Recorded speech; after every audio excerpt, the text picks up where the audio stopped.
Mesdames et messieurs, je suis ravie de vous retrouver pour ce prochain épisode de Mais encore. Aujourd'hui, c'est assez spécial. Je me retrouve avec Adrien Sabat, un jeune artiste suisse de 23 ans que j'ai la chance de connaître et surtout d'admirer. Bonjour Adrien, comment ça va? Bonjour Marie, merci beaucoup de me recevoir, c'est très gentil. Écoute, je suis vraiment ravie de parler avec toi et je me réjouis vraiment que les personnes qui ne te connaissent pas encore découvrent ton univers, ton travail. Avant de parler de ton art, j'aimerais commencer par une question que je pose à chaque fois, à chaque début d'épisode. J'aimerais que tu puisses, s'il te plaît, te décrire en tant que plus jeune enfant. Comment t'étais? Alors je pense que je me sentais un peu différent, c'est vrai des autres, j'aurais toujours voulu, je voulais toujours être un adulte en fait, alors je m'habillais avec des chemises, même des mocassins, j'arrivais à l'école. Après ça m'a valu beaucoup de moqueries, de harcèlement et tout ça. J'ai eu une période assez compliquée, mais c'est ça qui est amusant, c'est quand j'étais enfant, je voulais être adulte, mais après plus je deviens adulte, plus je veux redevenir enfant. Est-ce que tu pourrais d'abord m'accompagner un petit peu sur ton parcours de vie? Voilà, t'es né ici en Ouais. Suisse. Ensuite, tu as un frère. Comment est-ce que tu t'es rendu compte tout d'un coup que tu allais devenir artiste? Est-ce que, voilà, tes premiers pas dans l'art, ils ressemblent à quoi, en fait? Alors, c'est vrai que j'ai toujours je me suis toujours vu avec un dessin, je veux dire, pas un dessin, mais aussi un stylo à la main ou un Ouais. crayon ou des voilà. Et mes premiers, je veux dire, oui, j'ai pas vraiment de, ça a toujours été très naturel, donc j'ai pas vraiment de souvenir de ça. Mhm. Donc et après c'est devenu parfaitement naturel, naturellement dans mon Est-ce dans que mon c'est grâce, parcours. tu penses, à un parcours scolaire? Nous, en Suisse, les arts visuels Oui, c'est sont vrai. imposés dans le primaire. Est-ce que c'est pendant les cours d'art visuel à l'école que tu t'es rendu compte que tu aimais ça? Alors, il y a eu, euh, tout revient vraiment à l'enfance. C'est quand j'étais à l'école primaire de Céligny, j'avais d'incroyables profs qui faisaient, on était en fait rythmé par des bricolages, et jusqu'à très tard, vraiment, même à la dernière année de l'école primaire, elle s'appelait, c'était ma prof d'école primaire qui s'appelait Claire Desclous, qui était une femme incroyable. Et en fait, on était rythmé par ces bricolages. Et je pense que c'est ça qui m'a vraiment en fait un déclic. Et, euh, et donc c'est pour ça que je dis, voilà, il y a eu des moments qui m'ont profondément marqué, parce que puisque j'étais assez différent, ça m'a, bon, pas complètement, mais je me sentais un peu différent de mes camarades. Donc c'est vrai que ça a été des moments très compliqués, mais c'est en fait les fondements et je veux dire de tout, on va dire, et aussi de mes amitiés que j'ai encore maintenant et qui sont comme ma famille, on va dire. Alors justement, j'allais en venir, tu parlais de fondation, j'aime Ouais. bien ce mot, de retour, on va dire aussi aux sources, à tes racines. Est-ce que tu saurais me nommer tes premières sources d'inspiration Oui. humaine, c'est-à-dire tes parents, ta famille, ou même au sens plus large des artistes qui t'ont Mhm. premièrement inspiré pour l'art que tu fais aujourd'hui? Alors, niveau artiste, j'étais très inspiré par, évidemment, Picasso, Matisse, Chagall, Miro, Rouault, dans les couleurs, dans la texture, dans le fait d'une liberté totale de création, dans les formes, dans les émotions, et un peu comme une grande danse. Et c'est tout ça qui m'a beaucoup inspiré. Et niveau familial, j'étais très inspiré j'ai jamais connu, mais mon grand-père qui était un homme très sensible et très touchant parce que il aimait beaucoup collectionner. En fait, j'étais baigné, même si je l'ai jamais rencontré, j'étais baigné dans en fait ses souvenirs et dans ses couleurs et dans tout ça qui m'a en fait beaucoup inspiré. Et ensuite, il y a eu ma mère qui elle a été elle a fait une partie entre son travail et ses hobbies en faisant du poitillsme. Et donc ça m'a aussi baigné dans les couleurs. Mon père qui est architecte, donc tous les matins, je veux dire tous les soirs, avant de dormir, quand on était petit avec mon frère, il nous faisait des dessins. Et aussi, on avait un très proche de ma mère qui s'appelait Pavel Corbel, qui était un artiste basé à Montreux, bon, qui est décédé. Et on allait je pense, plusieurs fois par année chez lui, dans son atelier, où on allait manger avec lui. Et donc, c'est vrai que j'étais assez inspiré aussi par ses couleurs, ouais, j'ai été en fait dans un milieu, et ma grand-mère aussi, qui est très colorée niveau vestimentaire. Donc c'est vrai que j'ai été baigné dans de la couleur, un peu dans la On y création. reviendra plus tard, mais c'est vrai que quand moi je vois ton art et quand je l'ai vu la première fois, tout de suite, ça inspire beaucoup de joie parce que c'est très coloré, c'est Ouais, joyeux et donc ça me ramène à une notion que j'aborderai aussi plus tard, mais l'enfance. ouais, Je crois que l'enfance, elle a pas mal inspiré et en fait, elle est un peu au centre de la ouais, plupart de tes œuvres d'art. ouais. Est-ce que c'est juste et est-ce que tu pourrais décrire ton art, voilà, joyeux, on va dire uplifting en anglais. C'est vraiment, tu fais du bel art, de l'art inspirant, de l'art qui élève un peu vers le haut. Si tu passes une mauvaise journée ou si quelqu'un a la chance de venir dans cet atelier qui est tellement coloré, on le voit derrière nous, tout de suite, je trouve, on se sent mieux. Est-ce que ça, c'est par hasard ou c'est intentionnel de ta part? Alors c'est intentionnel parce que on vit malheureusement dans un monde. Bon, moi j'ai beaucoup de chance, j'ai beaucoup je peux faire tout ça mais c'est vrai que j'ai toujours voulu ramener un peu à une forme pas d'insouciance, mais un côté où on sait ce qui se passe, on sait ce qui se passe dans le monde, on sait euh, toutes les horreurs, toutes les choses où des gens sont, comment dire, beaucoup d'injustice. Et en fait, je pense que le fait de ramener vers quelque chose de plus léger et de plus doux peut, voilà, faire du bien. Et je pense que si je faisais encore un travail qui ramène à beaucoup de tristesse, je veux dire, on en a assez. Et, euh, et en fait, à travers Pourquoi l'enfance, c'est parce que, bien sûr, il y a le rêve et il y a le cauchemar. Il y a pas non plus tous les personnages qui sont hyper joyeux. Donc voilà, c'est vraiment un travail d'amener le spectateur vers un univers où on peut aller ailleurs, quoi. Est-ce que tu as des instants où il t'arrive d'être à court d'idées? Je pense qu'on l'a Ouais, tous, toute personne qui est créative, à un moment donné, ouais, puise et puis puise un peu dans des ressources qui sont parfois vides. oui. Comment t'abordes cette, aussi parfois c'est lié en fait à une autre question que j'ai, mais cette pression, une fois que tu décides d'être artiste à temps plein, la pression de créer, de deliver de l'art, on va dire régulièrement, comment tu l'abordes? Alors, peut-être pour certaines personnes, je peux être assez répétitif parce qu'il y a beaucoup la notion du soleil et aussi de la lune, des symboles qui reviennent assez souvent. Mais c'est vrai que c'est quelque chose. euh, je suis obligé non plus parce il y a énormément de projets qui sont en cours, vidéos, photos. Donc il y a si en fait je ne fais rien, rien ne peut bouger et en fait l'univers que j'ai envie de créer n'avance pas. Donc en fait je suis le seul maître à bord où j'ai envie d'avancer. Et heureusement je travaille aussi avec des incroyables personnes qui ont un talent de photo, de vidéo. Là il y a aussi, je vais travailler avec une designeuse pour faire un petit court métrage. Donc en fait aussi je m'entoure de gens qui m'allègent un peu. Mais oui, je suis obligé, même si je suis peut-être un peu en panne, je fais peut-être une petite pause. Mais je n'ai pas été encore dans des grosses pannes d'inspiration. Pas pour le moment. Bon, j'ai 23 ans, donc ça va Magnifique. peut-être arriver quand j'aurai 50 ans. J'en aurai marre peut-être. Mais je pense pas parce que c'est quelque chose qui me maintient en vie. Donc Tu parles d'âge, moi j'aimerais bien revenir à l'enfance comme je t'avais dit. oui, Euh, Aujourd'hui, je pense que tu es déjà en train de décoller. Franchement, ça décolle. Ton projet, il est super. Les gens le on suivent de touche du plus en bois, on touche plus. du bois, Marie. On touche du bois. Je veux dire, tu collabores aussi avec pas mal de personnes. Ouais, Donc, je pense que tu fais entrer de plus en plus de monde dans ton univers. Quelle est c'est une envie. l'importance de donner aussi de la place, de laisser la place à la solitude, à ce petit enfant que tu étais, qui a commencé à faire de l'art, qui en fait toujours Ouais, aujourd'hui, quand tu te retrouves ici dans cet atelier que tu crées, quelle place et importance accordes-tu à la solitude ouais. encore aujourd'hui? Puisque je suis souvent confronté à moi-même, donc il y a une part de solitude. Mais puisque toutes ces œuvres sont des souvenirs dont, je veux dire, c'est une partie de moi, donc j'ai l'impression en fait d'être entouré de moi, on va dire, et de moi, mais de différentes périodes. Donc c'est pour ça aussi des fois je suis un peu compliqué pour vendre ou des fois j'ai de la peine à me séparer de mes œuvres. Mais oui, donc la solitude peut paraître par moments.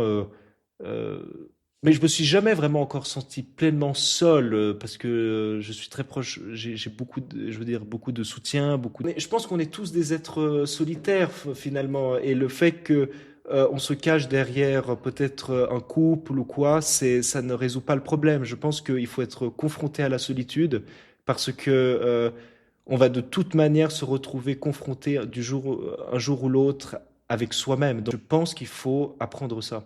Et Et être à l'aise avec le fait d'être d'être seul, seul. surtout. Et même, c'est conseillé de faire d'aller en date avec soi-même. Non, non, Je savais vraiment, pas. vraiment. C'est C'est vrai. conseillé. Non, mais C'est de intéressant, je vais faire des peut-être tester. soirées, de faire des soirées ciné, de faire des soirées pizza avec soi-même.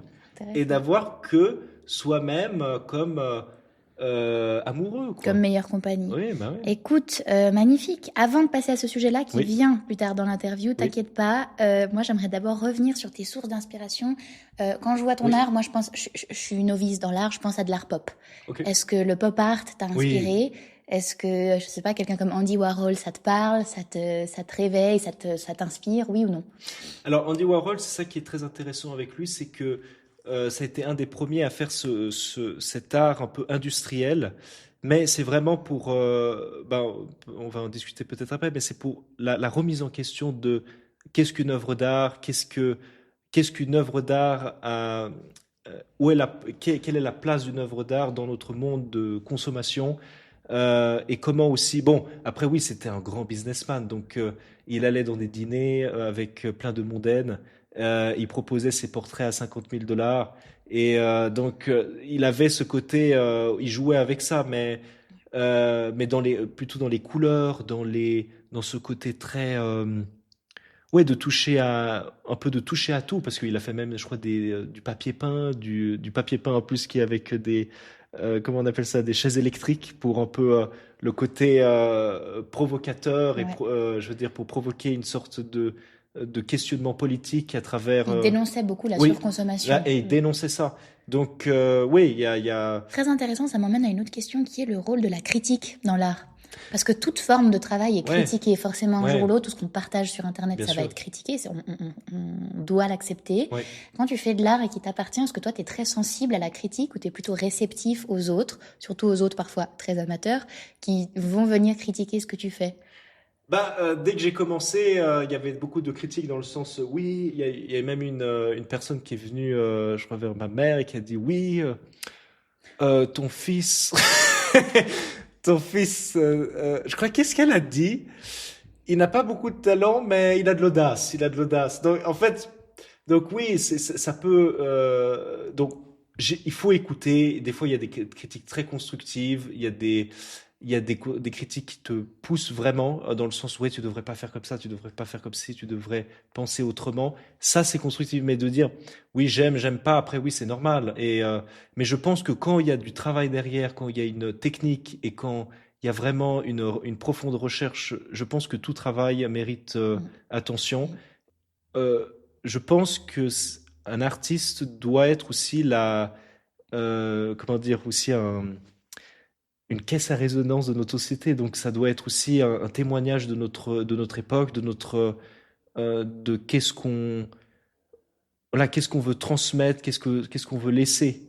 Et après, ça peut être aussi, je pense, pas aussi dans la réflexion. Je pense que ça peut être aussi quelque chose de très spontané et très, ouais, dans une forme de légèreté. Et je pense que, ben, je reviens, on est dans un monde très lourd, donc revenir à une forme de légèreté, comme en fait aussi Henri Matisse avait cette envie de donner. Il n'avait pas vraiment de message politique, mais son message, c'était plutôt de revenir à une forme d'humanisme. Bon, tu parlais avant de message, et ça, c'est une thématique que je veux absolument aborder, le côté, le message. Ouais, L'art, c'est visuel. ouais, Donc, pour ma part, je pense que c'est une de ces rares formes d'art qui pourrait être laissée à elle-même, sans message, sans mhm, explication, simplement du visuel. ouais, Quelque chose, si j'ai la chance de pouvoir voir, je le vois et j'interprète comme je souhaite. Ça, mhm, c'est l'art conceptuel. mhm, Moi, j'aime bien, je m'y étais intéressée à l'époque. Il y a un artiste, j'en parle vite fait, Joseph Kosuth. ouais, Lui, il nous a proposé une œuvre qui s'appelle One and Three Chairs et il mhm, pose une chaise comme celle-ci physique, une photo d'une chaise et une définition écrite d'une chaise. Il pose ces trois concepts au mur devant nous au musée et il nous laisse interpréter probablement laquelle des trois formes représente le plus une ouais, chaise. C'est assez ludique, c'est assez fou. Moi, je j'ai pas trop compris tout de suite. Et en fait, derrière, je me suis dit, ouais, c'est intéressant parce que ça laisse la place à chaque personne d'interpréter comme elle le souhaite. Tout ça pour te dire quoi? Euh, Ça m'intéresserait de savoir si toi, tu t'es déjà posé cette question. Est-ce que tu t'es déjà dit, faut absolument que chacune de mes œuvres transmette vraiment un message mhm, profond, pas juste mhm, un titre, pas juste une thématique, un message? Ou est-ce que tu te laisses totalement la liberté ouais, de créer quelque chose et de te réjouir d'avance que les gens interprètent mhm, l'œuvre comme ils le souhaitent? oui. Alors, il y a deux, trois œuvres qui sont majeures dans mon travail où oui, il y a une grande réflexion derrière. Mais après, c'est un peu comme la musique. C'est pour ça que j'aime beaucoup. La musique me guide. Donc, c'est vraiment une énergie que je transmets sur le papier, sur le tissu ou sur la toile. Donc, après, je laisse libre interprétation. Il y a des gens bah, qui voient à travers des formes des choses peut-être douteuses, d'autres qui voient des choses beaucoup plus qui n'arrivent pas à voir les formes ou qui. Donc en fait, vraiment, ça dépend. Selon les cerveaux. Oui. Ouais. Donc oui, il y a un mais moi, j'aime beaucoup le côté spontané. Vraiment, c'est les couleurs, les formes, qu'est-ce que ça peut transmettre et avec qu'est-ce qu'on peut faire à travers ça, comment on peut meubler même je veux dire, une sorte de décor, tu vois vraiment que Ouais. l'œuvre en fait prend vie et c'est pour ça en fait que j'aime cette idée où la toile dialogue avec l'habit dialogue avec la vaisselle et en fait voilà, c'est que ça permet aux spectateurs de rentrer dans cet univers où tout en fait est en dialogue et qui a juste ce côté de l'émotion et ouais, et de rentrer aussi peut-être que ça va dialoguer Mm. avec la conscience de la personne. Mais Donc c'est ça. c'est ça que je trouve très intéressant dans ton art, c'est que tu t'es pas limité à un style, t'as vraiment, et aussi en termes de type d'œuvres que tu présentes, t'as les tableaux, t'as les fresques, t'as des grandeurs nature, on va en parler après, t'as tout ce qui est textile, Ouais. veste, habits, c'est assez magnifique. Est-ce que t'as un type d'œuvre préférée ou sur laquelle tu te vois œuvrer sur le long Ouais. terme, ou tu te laisses vraiment libre de faire autant de la vaisselle que des vestes, Ah, que bah des je pense fresques? même à faire du papier toilette. Donc je pense non, en fait le problème c'est que je suis de plus en plus hyperactif. Donc ça m'embête de juste rester sur un tableau. Donc j'aime beaucoup cette idée de rien que aussi même les vêtements. En fait ça a pu amener d'autres univers dans le domaine de la musique, du sport, là il y aura la danse. Donc je pourrais pas me cantonner, je pense. Et bah, là, j'ai fait une grande œuvre qui m'a monopolisé pendant près de 2, 3 mois, où j'ai fait que ça. Et en fait, parce que j'en avais envie. Mais après, je pense pas que je pourrais. Bah là, j'ai reçu une importante commande pour un portrait. Et là, je vais rester. Mais même là, je fais en fait beaucoup le portrait et d'autres choses à côté. Parce qu'après, il y a beaucoup de Bien projets qui sûr. arrivent en même Ouais. temps. Donc oui, Le triptyque du Phénix. oui, Je me trompe pas, hein, c'est oui, celui-là. J'aimerais bien que tu m'en en parles. Je pense que c'est ton œuvre à l'heure actuelle la plus, on va dire, reconnue, la plus grande. oui. Ça a été vraiment un peu ton chef-d'œuvre là. Ouais. Déjà, quand est-ce que tu l'as terminé? Et puis parle-nous un petit peu du thème derrière le triptyque du Phénix. Alors en fait, bah, en revenant un peu à ma famille, c'est que j'ai grandi en fait dans un environnement où bah, mon grand-père paternel était musulman chiite, et mon arrière-grand-mère paternelle était juive de Marseille. Et elle a épousé un catholique résistant de Naples, et ils ont eu ma grand-mère qui était catholique, mais aussi un peu juif. Bon, voilà, enfin bref. Et mon père qui est catholique, et il a épousé une protestante avec des darbistes, des baptistes, des évangélistes dans sa famille. Donc, il y a eu, en fait, j'ai grandi dans un environnement avec beaucoup de culture, parce que aussi je suis libanais, américain, suisse, italien et Mm, français. mm. Donc, j'ai grandi dans ce côté un peu cosmopolite, on peut dire comme ça. Donc, ça m'a beaucoup, en fait, inspiré. Et la religion, la foi a été en fait est une part de moi-même. Donc j'ai fait en fait ce triptyque de Phoenix qui est une œuvre sur le thème religieux chrétien. Et il y avait aussi un travail parce que tous les artistes de la Renaissance faisaient des œuvres religieuses parce que c'était le thème principal. Et je me suis dit, il faudrait peut-être que je fasse un pont entre ma foi et de faire aussi un peu un travail d'histoire de l'art, on va Mm. dire. Et donc c'est en fait un sextipe parce qu'il y a 6 panneaux. Elle a voyagé au temple de Communie, à la cathédrale Saint-Pierre, à l'abbaye de Beaumont, au temple de Nyon. Et maintenant, elle est ici parce que c'est un peu mon bébé. Rappelle-moi Et sa taille. elle fait 3 mètres, je crois 3 mètres 10 et quand elle est ouverte, elle fait près de 6 mètres. Et les gens, en fait, peuvent tourner autour. Et en fait, chaque panneau, quand elle est fermée, tout est un peu plongé dans l'obscurité, mais il y a des couleurs très fortes. Et quand elle s'ouvre, c'est en fait une explosion de couleurs chaudes. Et chaque panneau, en fait, décrit un passage de la Bible ou une symbolique biblique à travers voilà, des thèmes très importants. Et pourquoi, pour en résumer, pourquoi j'ai choisi le triptyque du Phénix, c'est parce que, comme le Christ, les historiens savent qu'il a été présent sur cette terre, mais il y a un côté un peu mystique. Comme le Phénix, c'est comme des entités, en fait, on ne sait pas vraiment si tout a existé, parce que c'est tellement, en fait, fou. Il y a ce symbole, voilà, c'est symbolique de l'espoir où on renaît de ses cendres, on va dire.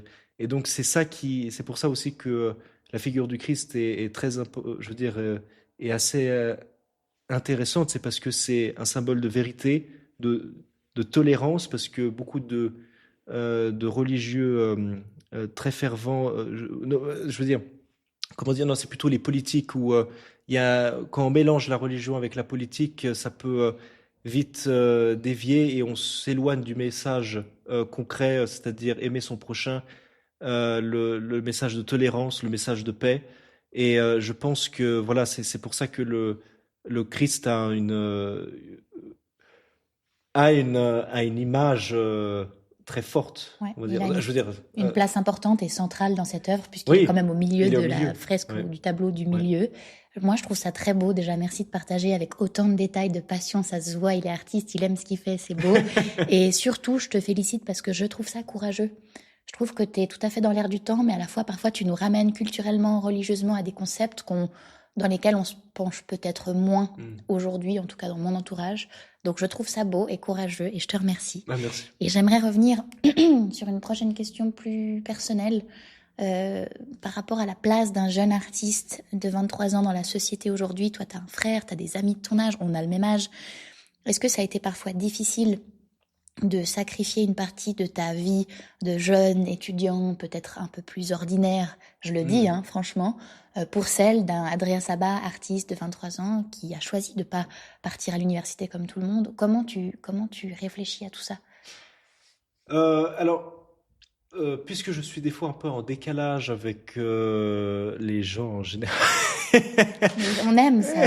Non, Continue, je t'en prie.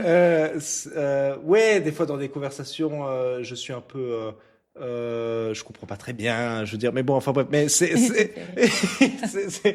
donc c'est vrai que, mais pour moi, il n'y a pas vraiment de sacrifice parce que tout est, je veux dire, c'est moi qui parle à travers ça, c'est moi qui vis à travers ça, donc il n'y a pas vraiment de sacrifice parce que, mais après, c'est vrai, je me dis oui, je pourrais, bah, comme tout le monde, aller à l'université, pas se poser trop de questions, même si, non, non, non, non, c'est faux ce que je dis parce que c'est aussi très compliqué les études, donc c'est aussi beaucoup de sacrifices. Je veux dire, je pense qu'il y a moins peut-être de sacrifices pour moi parce que je fais ce qui me plaît, ce que j'aime, je vis de ce que j'aime, comparé à quelqu'un voilà, qui doit faire des études et qui doit faire, je pense, beaucoup de sacrifices Mm. pour...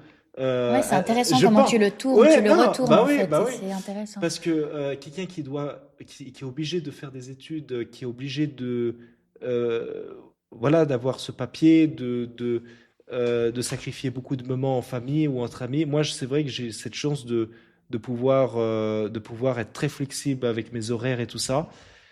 Donc vraiment, non, non, pour moi, c'est pas vraiment, non, c'est même c'est une bénédiction. Mais il y a par moments, oui, je suis moins dans les délires. Et je pense que Des c'est rave normal. parties, Ah, comment les non, sans commentaire avec celle-ci. non. D'accord.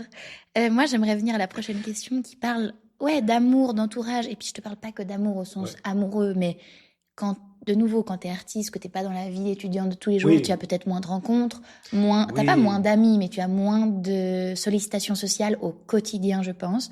Et tu m'as répondu déjà en off à cette question en me disant, tu sais, moi, mon amour pour l'art, il prend toute la place. Ouais, Mon amoureuse, ouais, c'est l'art. ouais, Et ouais, je ouais. trouvais ça beau. Parle-en moi un petit peu. Mais après, oui, bah, puisque je pense toujours à ça, donc ouais, c'est ma vocation, donc c'est vraiment, euh, ouais, c'est ce qui me fait vibrer, ce qui me fait vivre, donc c'est au centre de tout. Mais après, j'ai cette chance de pouvoir, bah, grâce je veux dire, au réseau et même aussi, bah, en fait, j'ai une bonne base d'amis Et ouais, je veux dire, quand il y a pas mal de soirées. Donc après, c'est vrai que je rencontre après, j'aime aussi Mm. découvrir de nouvelles Mm. personnes. Mais après, oui, c'est vrai que si j'étais dans une université, j'ai plus de chances de croiser encore plus de nouvelles personnes. Ça, c'est vrai. Et des fois, je me dis, oui, j'aimerais découvrir peut-être de nouvelles personnes, de vivre de nouvelles choses. Mais en tout cas, moi, le bonheur, c'est déjà, je l'ai trouvé parce que je fais ce que je fais, ce que j'aime. Je suis dans une magnifique région. J'ai des amis extraordinaires, donc je peux pas vraiment me. Mm. C'est toujours, on a toujours envie d'un peu plus, toujours. Je pense que le bonheur, c'est se satisfaire de peu, où qu'on Oui, soit, c'est qu'on ait ça. énormément reçu ou pas grand-chose dans la vie, Oui. être capable de se satisfaire de Mais j'ai peu. déjà tellement reçu, donc Ouais. Et c'est je un pense peu. même que ceux qui ont plus reçu doivent se forcer parfois de trouver Oui, le bonheur et de le reconnaître. On oui. est parfois plus happé par la vie qui tourne autour de Bah, nous à 100 à l'heure. ouais, C'est on a, d'autant plus difficile, je pense, pour les gens chanceux, avec des guillemets, d'être heureux. Et ça, c'est une vérité universelle et j'y ouais, pense souvent. ouais. Et c'est joli que tu l'abordes, Ça, c'est, donc ouais. merci. Et Adrien, tu considères une vie sans l'art? Non, non, non, non, je préfère me suicider. Non, je Magnifique, pense que je préfère. simple. Ouais. J'aimerais revenir un petit peu sur quelques-unes de tes œuvres à toi, avant de terminer, et que tu me parles assez librement. Moi, Ouais. j'ai noté 2, 3 œuvres que il y en a 2. Quand je les regarde, ça me fait penser à des choses, et justement, j'interprète pas tout juste, ou du moins pas comme je pense être juste. Les Veilleurs du passage et Le voyage au bout de la nuit. Ouais. Est-ce que tu veux en parler? C'est une œuvre, je vous la montrerai peut-être. Il y a ce squelette au milieu. Je me demandais, est-ce que ça parle de mort? Est-ce que ça parle du passage de la vie sur Ouais, Terre à la vie éternelle? ouais. C'est juste? Alors, cette œuvre, en fait, j'ai vu aussi, je crois que j'étais dans un musée, il y avait ce squelette qui m'avait, ouais, exactement, qui m'avait intéressé. Il y a un côté un peu aussi mexicain Ok. à travers ça.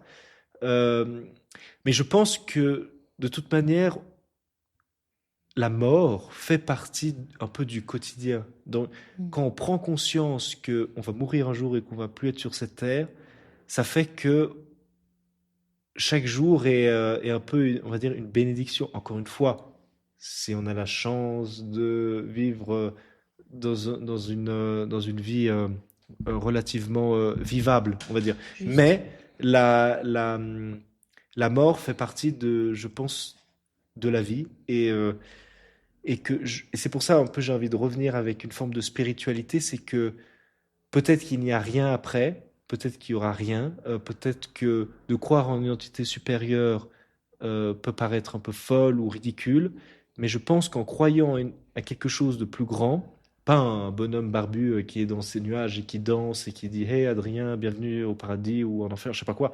Non, c'est plus le fait de devenir assez humble sur le Mhm. fait que on n'est rien sur cette terre, on n'est que fait de poussière et que en partant de là, en partant dans une forme vraiment, voilà, qu'on est vraiment de passage, je pense que on est très difficilement corruptible sur une forme de vanité, de cupidité, de jalousie, Mhm. et que tout est, voilà, que ça sert à rien en fait de toujours vouloir plus, plus, plus, plus de pouvoir, plus d'argent, plus de conquête, je sais pas quoi. C'est vraiment le côté de d'être un peu, de prendre conscience de tout ça et Mhm. d'être plus humble, on va dire.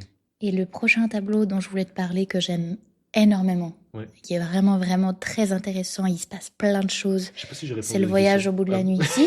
Mais j'ai répondu à tes questions, ça va. Dis-moi. Le voyage au Voyage au bout bout de de la la nuit. nuit. Ouais. C'est une œuvre qui est derrière là. Bon, on la voit pas.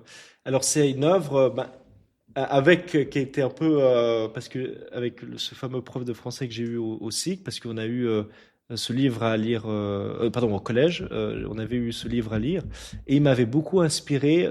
Et bon, Céline est un auteur très critiqué parce qu'il a pris position pour les nazis, très antisémite. Bon, enfin bref. Et c'est surtout cette œuvre un peu qui ressemble un peu à Guernica de Picasso, où on voit ce personnage au centre, le personnage principal de Bardamu, qui est un peu perdu dans cette cacophonie des temps modernes, où il se sent comme peut se sentir beaucoup de gens, peut-être beaucoup de jeunes, perdus dans trop d'informations, trop de choses, trop de Une sorte de saturation. Oui, une saturation. On voit même le personnage de ce personnage son visage est en train de craqueler, il en peut plus.